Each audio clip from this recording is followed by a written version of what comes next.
26 August रोजी आले हरतालिकेचं व्रत. भाद्रपद महिन्याच्या शुद्ध पक्षाच्या तृतीयेला हरतालिकेचं व्रत साजरं केलं जातं.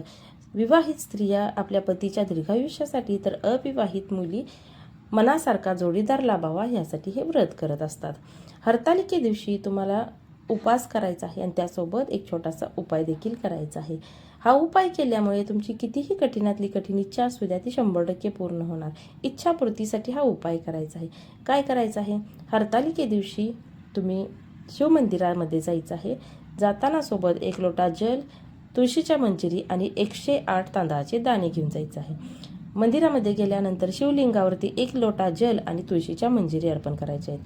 त्यानंतर 108 दाणे तांदळाचे आपल्या मुठीमध्ये बंद करून आपली जी काही इच्छा आहे ती बोलायची आहे आणि शिवलिंगावरती हे तांदूळ अर्पण करायचे आहेत. हा छोटासा उपाय तुम्हाला त्या दिवशी करायचा आहे. हा उपाय केल्यामुळे तुमची कठीणातली कठीण इच्छा नक्की पूर्ण होईल.